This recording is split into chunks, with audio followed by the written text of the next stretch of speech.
Hello बच्चों, आपको SBN कासिल में हार्दिक अभिनंदन करती है। और आज हम लोग जानेंगे, जैसे कि आप देखे होंगे डिस्क्रिप्शन में कुछ लिखा हुआ है कि हमें बिहार बोर्ड में कौन सी गलती नहीं करनी है और क्या नहीं करनी है। बिना पूछे, बिना आप समझे एक भी चीज़ों को एग्ज़ाम हॉल में नहीं करेंगे। जब तक कि आप सही तरह से जान नहीं जाते हैं या तो फिर उन चीज़ों से अवगत नहीं हो पाते हैं, तब तक आप अपने ओमार सीटों को, अर्थात आपको अपनी एग्ज़ाम हॉल में जो उत्तर पुस्तिका मिलेगी उन उत्तर पुस्तिकाओं को सही तरह से फिलअप करेंगे। उसके बाद भी आप लोगों को मैं एक बात को इस वीडियो के माध्यम से बताना चाहूँगा कि होता क्या है कि बच्चा सही तरह से नहीं रहते हैं, नहीं पढ़े रहते हैं, जिनके कारण वो गलती कर बैठता है। इसलिए हम आपको बताना चाह रहे हैं कि बच्चे को कौन सी गलती नहीं करनी है।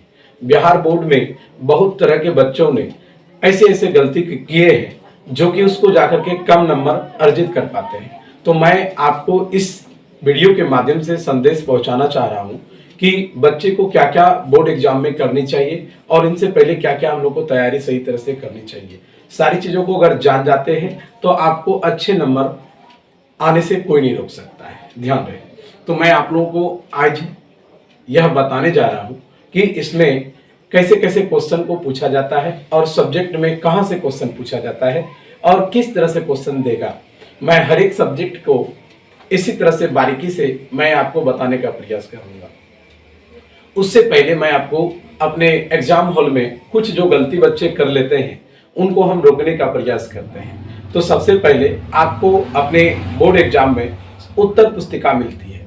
उत्तर पुस्तिका में ऑब्जेक्टिव का जो आपका जो ऑब्जेक्टिव के लिए ओमार सीट आता है और ओमार सीट पे बहुत सारे अच्छे शब्दों में लिख करके दे दिया जाता है कि आप एक भी चीज, उसमें बहुत सारा चीज लिखा हुआ है कि आप बच्चे उसमें जो भी चीज फिलअप करेंगे वो आप साफ शब्दों में लिखेंगे और वह कैपिटल में हो। हाँ, सिग्नेचर सिर्फ जो आप जैसे करते हैं सिग्नेचर कैपिटल में ना हो, कि सिग्नेचर कैपिटल में आप नहीं कीजिएगा। सिग्नेचर जो होता है, जो आपका जिस प्रकार आपने सारी जगह पर किए हुए रहते हैं उसी प्रकार आप अपना सिग्नेचर करेंगे। ध्यान रहे, इन सारी बातों को ध्यान में रख करके ओमार की सीट के ऊपर में कुछ शर्त और निर्देश दिए हुए रहते हैं, उन्हीं निर्देश के अनुसार आप फिलअप करेंगे। और जहां तक होता क्या है कि जो भी आपका तकलीफ, जो भी आपको समझ में नहीं आता है, तो ध्यान रहे कि हमारे हॉल में, एग्जाम हॉल में एक परीक्षक महोदय वहां बरकरार रहते हैं आपके साथ। आप उनसे सलाह लेकर के सही तरह से सही स्थानों पर सही चीजों का प्रयोग करते हुए आप उन्हें फिलअप करेंगे। और मैं आपको बता दूं कि होता क्या है कि बहुत सारे बच्चे धड़फड़ में या जल्दी जल्दी में वो क्या कर पाता है, गलती कर बैठता है, जिनके कारण उसको सही तरह से नंबर या तो फिर उसकी रिजल्ट पेंडिंग हो जाता है। आप इन सारी चीजों को गलती ना करें, जो भी चीज लिखेंगे सही तरह से लिखेंगे। हाँ, और एग्जाम हॉल जाने से पहले हम आपको बता दें कि आप लोग क्या क्या लेकर जाइएगा। हाँ, एक शॉर्पनर होनी चाहिए, एक इरेजर होना चाहिए और एक पेंसिल होना चाहिए और एक स्केल होना चाहिए और आपको दोनों एक ही कलर के पेन होना चाहिए। आप अच्छे से पेन को कुछ ज्यादा घर में पहले से लिख करके ऐसा सब पेन, न्यू पेन लेकर के नहीं जाइएगा। वहां जाने के बाद आपका पेन से सही तरह से राइटिंग नहीं हो पाता है। ध्यान दें, इन सारी चीजों को आप बारीकी से अगर देखते हैं और आप इन सारी चीजों को ले जाते हैं, जिन्हें आपको कोई भी तकलीफ एग्जाम हॉल में नहीं होगा। ओमार सीट में यदि किसी प्रकार से गलती हो जाता है तो आप नौकीली चीजों से या तो फिर आप किसी तरह से उसमें दाग धब्बे का प्रयोग नहीं करें। उससे होता क्या है कि हमारी ओमार सीट को जब सहा जाता है तो उसमें कुछ गड़बड़ी होने के कारण आपकी रिजल्ट को पेंडिंग में दे दिया जाता है। तो ध्यान दें, इन सारी चीजों को देखते हुए आप बहुत बारीकी से ओमार सीटों को फिलअप करेंगे। उसके बाद आपको आपके पास जो कि स्केल है, अपने स्केल से करना क्या है, ओमार सीट के बाद, ओमार सीट का कहानी खत्म होने के बाद आपका ओमार सीट पहले ही सरल करना है। ध्यान रहे, ओमार सीट को सबसे पहले फिलअप करना है। फिलअप करने के बाद क्योंकि उसकी एक निश्चित समय सीमा होती है, उन समय सीमा के अंतर्गत आपका मार्कशीट ले लिया जाएगा। इसलिए आप निर्देश के अनुसार क्वेश्चन के ऊपर में कुछ निर्देश दिए गए रहते हैं, उन निर्देश को भी आपको बिना पढ़े हुए आप आगे नहीं बढ़िएगा, क्योंकि उस निर्देश में आपको दिया गया है पूरा 1 साल का मेहनत आपको उसी निर्देश के अंतर्गत दिखेगा। अगर उस निर्देश को सही तरह से नहीं पढ़ते हैं, नहीं समझते हैं, तब तो आप कुछ नहीं समझ रहे हैं। ध्यान रहे, हाँ, क्योंकि वो अगर आपको नंबर लानी हो अच्छी, तो आपको निर्देश को पढ़ना होगा, उस निर्देश के अनुसार ही हम आगे बढ़ेंगे। ध्यान दें, उस निर्देश में बहुत सारी बात को लिखा हुआ रहता है, लिखे रहते हैं, उसको आप पढ़ने के बाद आपकी रिजल्ट में एक अच्छी खासी, एक नया तरोताजा के साथ आपकी नंबर दिखेगी। जो छात्र या छात्राएं सिर्फ लिख देता है, लिखने से बात नहीं है, उसमें बहुत सारे रूल है, उसको समझना होता है।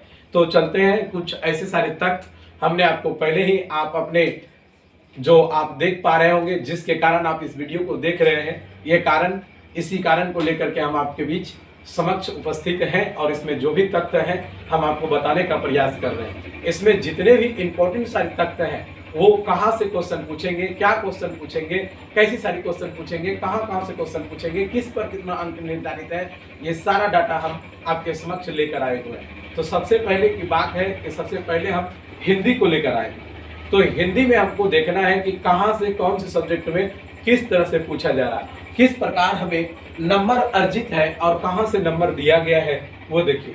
सबसे पहले बात आता है हिंदी, जो कि आप जानते हैं कि हिंदी हमारे लिए 100 अंक को अर्जित कराने के लिए अहम भूमिका निभाएगी, जिसमें अगर अच्छी तरह से आप हिंदी को पठन पाठ को अच्छी तरह से ज्ञात किए हैं, याद किए हैं, ज्ञात किए हैं, जैसे भी आपने तैयारी किए हैं, वो आपको इसी खंड से, एक हिंदी के इसी खंड से आपको कहाँ से क्वेश्चन देगा, वो सारा चीज हमने इस डाटा में लिखे हैं। जैसे कि आप देख पा रहे हैं, ये आपको बारीकी से मैंने पूरा अच्छी तरह से लिख करके दिए हुए। तो देखिए कि क्या लिखे हैं कि हिंदी में 100 का हिंदी में सबसे पहले खंड बना रहेगा। क्या बना रहेगा? खंड बना रहेगा। इस खंड में आपको मिलेगा को और खो, जो कि को नंबर में आपको वस्तुनिष्ठ प्रश्न दिखेंगे। वस्तुनिष्ठ कहें तो ऑब्जेक्टिव प्रश्न मिलेंगे, जो कि ऑब्जेक्टिव प्रश्न है वो यहाँ देखिए, प्रश्न के प्रकार है और प्रश्नों की संख्या है और यहाँ अंक है और यहाँ कुल अंक है। ध्यान दीजिए, यहाँ कुल अंक है। इन सारी चीजों को समझते हुए हम लोग आगे बढ़ेंगे। देखिए क्या है, खंड को में वस्तुनिष्ठ प्रश्न है, जिसमें कि 100 प्रश्न पूछे जाएंगे। 100 प्रश्न, 1 से लेकर के 100 तक सिर्फ वस्तुनिष्ठ प्रश्न रहेंगे। इन वस्तुनिष्ठ प्रश्नों में हमको करना क्या है, 100 प्रश्न में किन्हीं 50 गो का ही सिर्फ जवाब देना है। चुन करके जो आपको आसान और अच्छी तरह से आप अवगत हैं, उसी को आप टच करें, जो कि आपको अच्छे नंबर आ सकेंगे। ध्यान रहे, होता क्या है कि बच्चे नहीं समझ रहे होते हैं और बना देते हैं। ऑब्जेक्टिव आसान होने के कारण वो ऑब्जेक्टिव में ही भिड़ जाते हैं और 50 के जगह 60 सरल कर देता है, वो 75 सरल कर देता है, जिनके कारण बच्चे का समय इसी में इन्वॉल्व हो जाता है और आगे प्रश्नों को सरल नहीं कर पाते हैं। इसलिए मैं इन सारी चीजों को बताने का प्रयास कर रहा हूँ। वस्तुनिष्ठ प्रश्न में 100 प्रश्न में किन्हीं 50 प्रश्न का उत्तर आपको देना होगा। 50 प्रश्न का जैसे ही उत्तर दीजिएगा, तो आपको इन 50 प्रश्नों में टोटल 50 अंक अर्जित होंगे।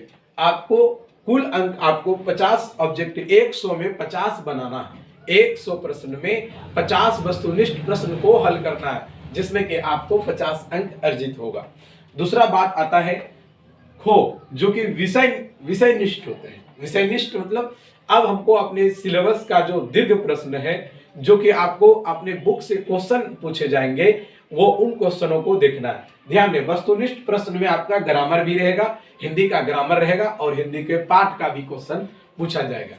अब इनमें से आता है विषयनिष्ठ। विषयनिष्ठ कहे तो आपकी वस्तु जो कि आपकी बुक है, इन बुक से पूछे जाएंगे। इस बुक में दिया गया है कि 6 प्रकार की प्रश्न, 6 प्रश्न होंगे। इस प्रकार से वस्तुनिष्ठ प्रश्नों में 6 प्रश्न होंगे।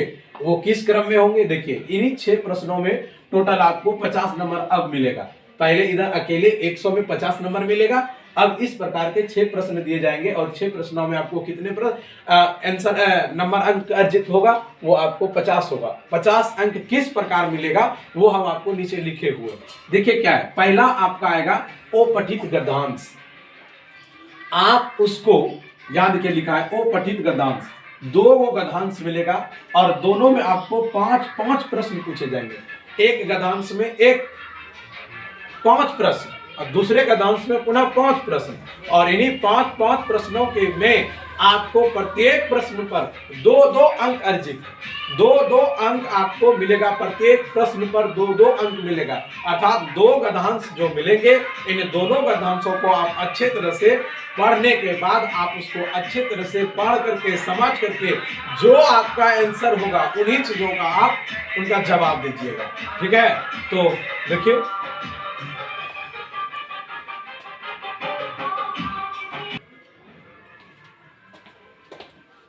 जिसमें दो आपका देखें कि गद्यांश होंगे, इनमें 2 गद्यांश होंगे जिसमें कि 5-5 प्रश्न पूछे जाएंगे।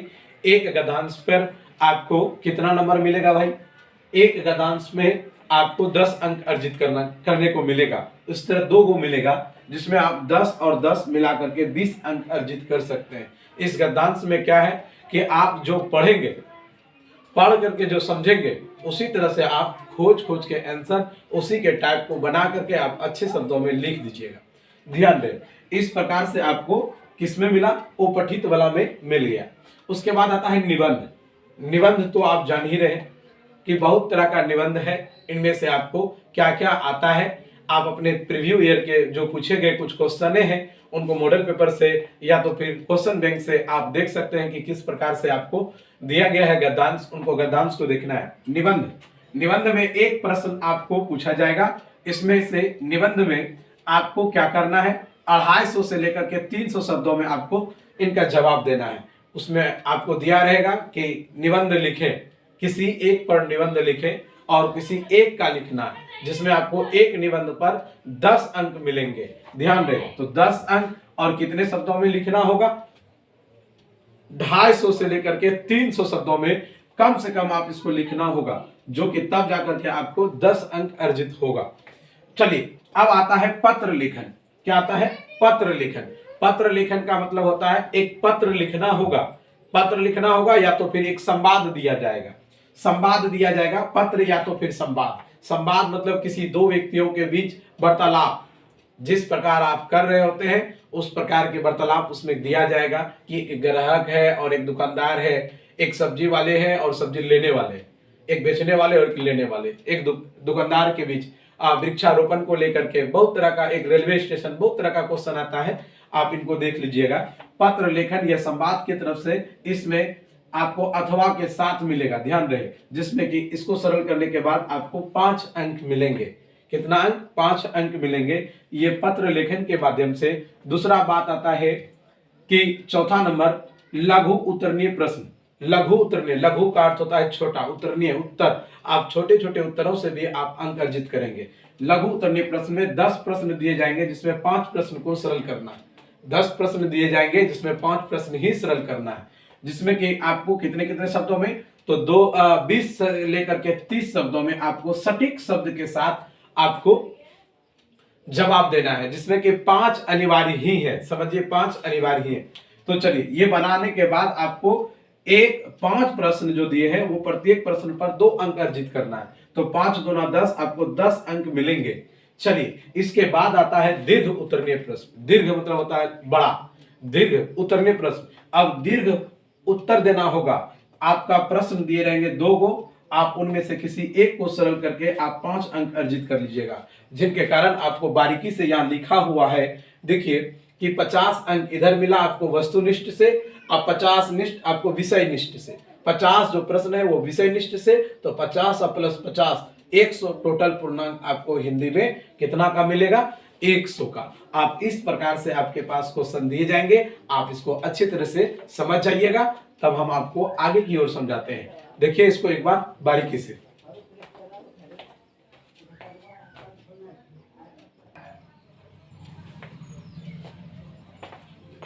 देखिए, अब हम लोग का संस्कृत में आता है कि हिंदी के बाद संस्कृत में कौन से तख्त और किस प्रकार से प्रश्न पूछे गए हैं, इनको देखना है।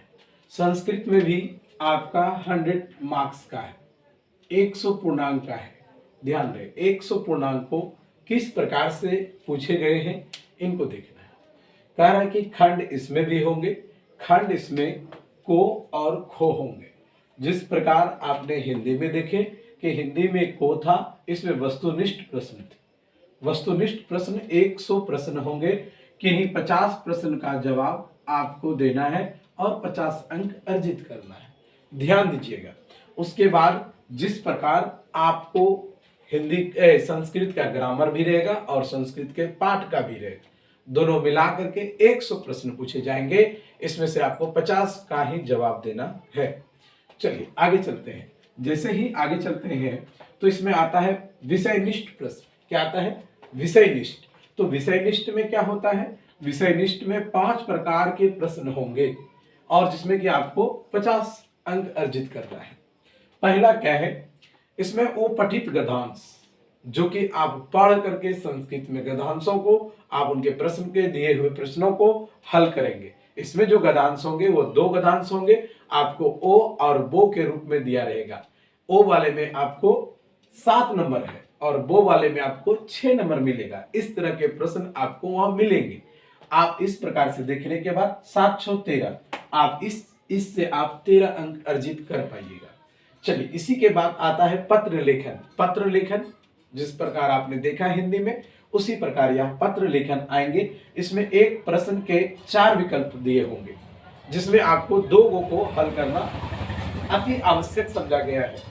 2 विकल्प को सही मतलब बनाना होगा, जिसमें कि 2 गुना 4, प्रत्येक पर 4 अंक दिए होंगे। आप उनको सरल कीजिएगा। 4 दूना 8, टोटल पत्र लेखन के माध्यम से आपको कितना मिल जाएगा? 8 नंबर अर्जित कर पाएंगे। अब आता है अनुच्छेद लेखन। अनुच्छेद लेखन क्या है? अनुच्छेद में आपको एक प्रश्न में 5 विषय के बारे में अनुच्छेद लिखना है। जैसे कि आपको आदर्श जीवन, हमारा विद्यालय, हमारे भारत और बहुत प्रकार के दिया रहेगा, जिसमें कि आपको उस पर किसी एक पर अनुच्छेद लिखना है। अनुच्छेद 1 लिखते हैं तो इसको आपको 7 नंबर मिलेगा। चलिए, अब आता है संस्कृत में अनुवाद। संस्कृत में क्या है? अनुवाद। अनुवाद में क्या है भाई? 1 से 6 अनुवाद दिए रहेंगे, जिसमें आपको 6 को बनाना होगा और एक अनुवाद पर आपको 1 अंक अर्जित करना है। तो 6 हुआ तो 6 गुना 1, तो टोटल आपको 6 अंक अर्जित होगा। इसी के बाद आता है लघु उत्तरीय प्रश्न, जो कि आपके बुक से दिए जाएंगे। लघु उत्तरीय प्रश्न पाठ्य पुस्तक बुक से है, जो कि 16 प्रश्न होंगे और उसमें 8 ही प्रश्न को सरल करना है। तो 8 दूना 16, 16 इधर हो गया। यहां से देखिए 16 6 22, 16 और 6 22, 22 और 8, 22 8 30, 30 और 7 37, 37 और 13 इधर आपका 50 हो गया। तो 50 इधर हो गया और 50 आपको वस्तुनिष्ठ प्रश्न से। तो आपका संस्कृत में 100 मार्क्स। इसमें भी आपका टोटल पूर्णांक जो हो जाएगा, आपका वह पूर्णांक 100 का, इधर आपका 50 का हो जाएगा और इधर आपका टोटल मिलाकर के 100 पूर्णांक का संस्कृत से भी पूछा जाएगा। चलिए, इसको एक बार अच्छे से देख लीजिए, फिर आपको हम अगले सब्जेक्ट के बारे में बताते हैं।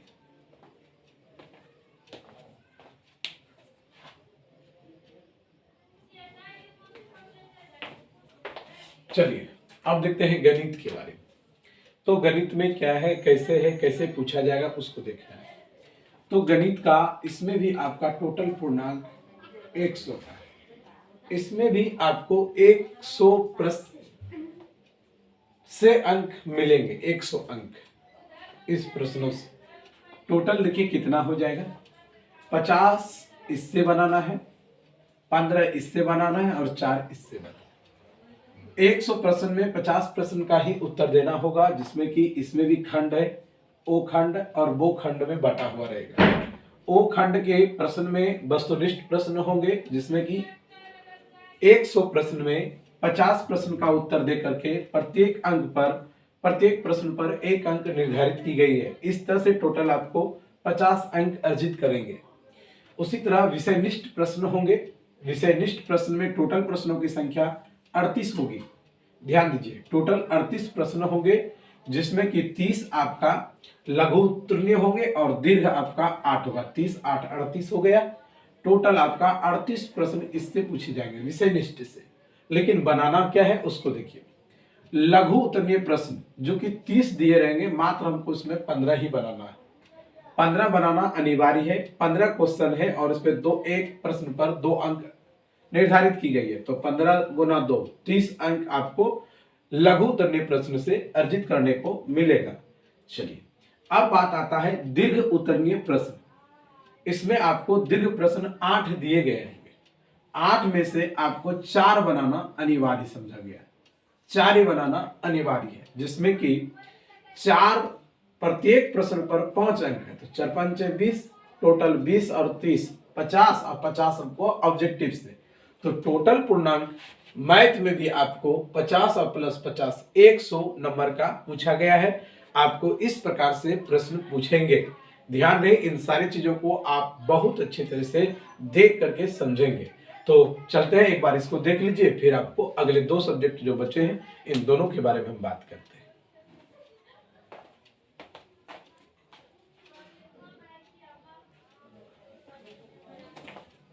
चलते हैं, अब हम लोग का विज्ञान बचता है। विज्ञान में देखिए क्या है।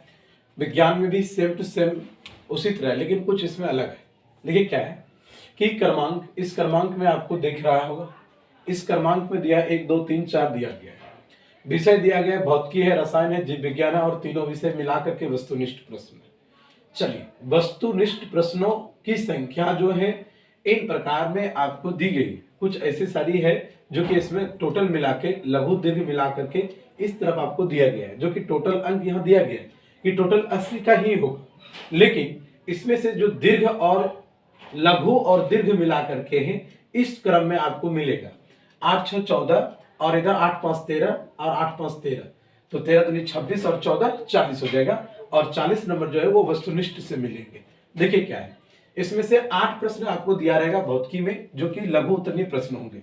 8 में 4 बनाना है, जिसमें प्रत्येक पर 2 अंक है। उसी तरह 2 को प्रश्न इसमें आपको पूछा जाएगा दीर्घ में, जिसमें 1 बनाना अनिवार्य है। भौतिकी का बात हो रहा, ध्यान दें, जिसमें कि आपको एक प्रश्न को सरल करने के बाद आपको 6 अंक अर्जित हो जाएगा। इसी तरह अगर बात करते हैं रसायन शास्त्रों में, तो रसायन शास्त्रों में भी आपको उसी तरह से आपको दिया गया है, जिसमें कि 8 प्रश्न दिए जाएंगे, जिसमें कि 4 ही बनाना अनिवार्य है और एक प्रश्न पर 2 अंक अर्जित किए रहेंगे। तो इस प्रकार से आपने इसको सरल किया। इसके बाद देखिए दीर्घ प्रश्न आपको इसमें से 2 दिए जाएंगे, एक सरल कीजिएगा, इसमें आपको 5 नंबर, इसमें 6, इसमें 5 नंबर मिलेगा। ध्यान रखें। उसके बाद जीव विज्ञान है। जीव विज्ञान में आपको कितना है, जीव विज्ञान में बताया जा रहा है कि आपको 8 प्रश्न आपको लघु रहेंगे, जिसमें 4 बनाना अनिवार्य है और प्रत्येक पर 2 अंक है। इस प्रकार से आपको दीर्घ में आपको कितना मिलेगा, दीर्घ में 2 प्रश्न दिए जाएंगे और एक प्रश्न को जब आप हल करते हैं तो आपको इसमें कितना मिलेगा, 5 अंक मिलेगा। ध्यान दें, इसमें टोटल आपको इस प्रकार से जो पूछा गया है आप इसमें देख लीजिएगा। ठीक है, जो सरल करने के बाद इसमें आपका 6 मिल जाएगा। ठीक, देखिएगा कि आप इसमें टोटल करने के बाद आपको कितना सा नंबर कहां पर मिल रहा है, ऑब्जर्व कर लीजिएगा। ठीक, देख लीजिए, जिसमें कि आपको 8 दूनी 16, 4 दूनी 8 हो जाएगा, 8 और 6 14 हो जाएगा। लेकिन इसमें तो ये टोटल मिल रहा था आपको। ठीक है, देख लीजिएगा इसमें, हाँ इसमें 5 ही है, 5 ही है, ध्यान दें 5 ही है। और ये आपको इस प्रकार से पूछे जाएंगे, जिसमें कि तीनों वस्तुनिष्ठ, तीनों सब्जेक्ट से वस्तुनिष्ठ प्रश्न ऑब्जेक्टिव टाइप का जो है इसमें पूछा जाएगा। इसमें टोटल आपको मिला करके इस जोड़ते हैं तो आपका 80 हो जाएगा। और इसमें जो आपका 40 नंबर का है, 40 नंबर का जो है, इसमें ही सबका जरूरत नहीं है, ध्यान से तीनों से पूछा जाएगा आपको 40 नंबर का मान। ठीक है, इस इधर करते हैं तो ये आपका 40 का हो जाता है और इधर से आप इससे करते हैं तो 80। ध्यान रहे, 80 आपका टोटल मिलेगा, जिसमें कि 40 को आपका वस्तुनिष्ठ से और 40 को आपको ये वस्तुनिष्ठ और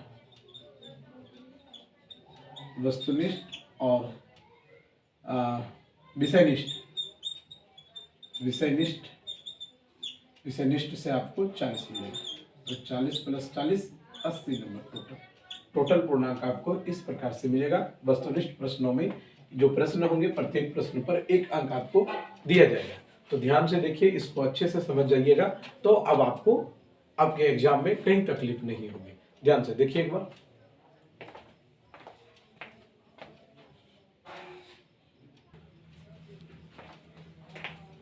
देखिए इसमें सामाजिक विज्ञान, और इस सामाजिक विज्ञान से कैसे कैसे पूछेंगे वो हम दिए गए हैं। देखिए सामाजिक विज्ञान में देखिए आपको 80 नंबर का पूछा जाएगा, और ये 80 नंबर किस किस क्रम में और कैसे दिया गया है उसको हम देख लेते हैं।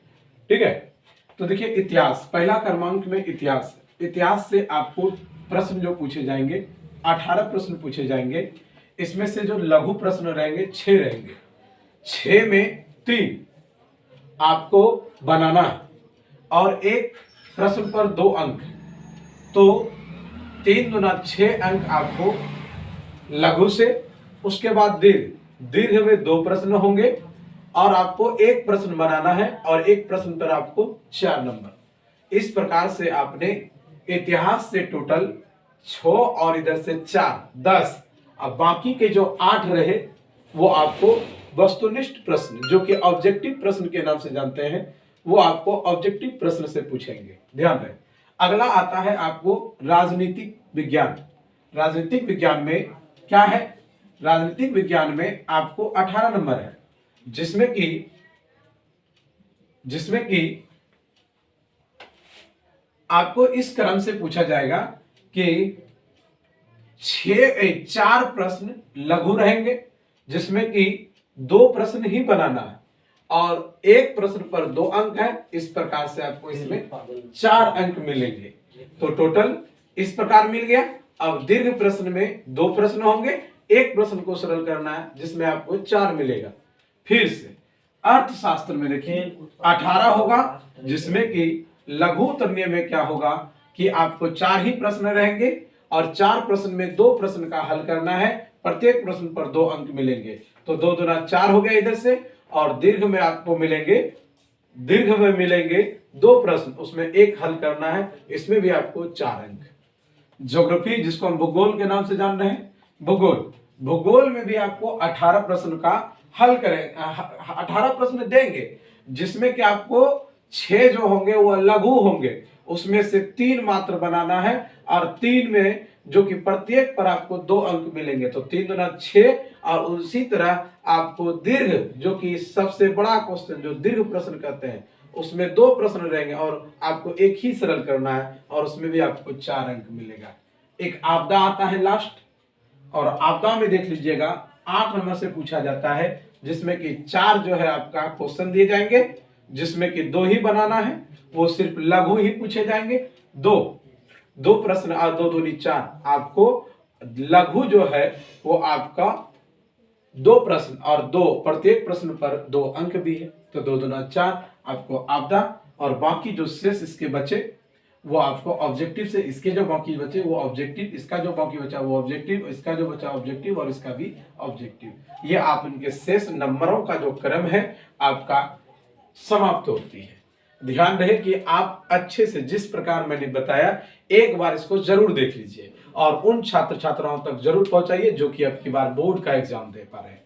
तो मिलते हैं हम आपको प्रत्येक चैप्टरों का, जहां तक संभव होगा कि हम आपके बीच ऑब्जेक्टिव का, जो मोस्ट इंपॉर्टेंट क्वेश्चन है, उनको भी हम बताने का आपके बीच जिक्र करते हैं कि हम जरूर बताएंगे। तो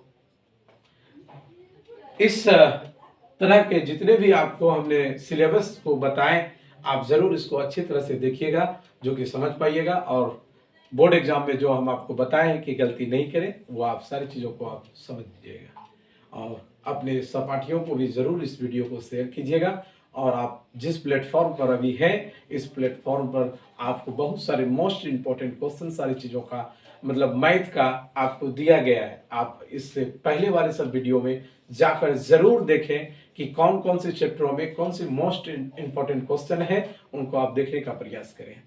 तो आज के लिए बाय बाय, धन्यवाद।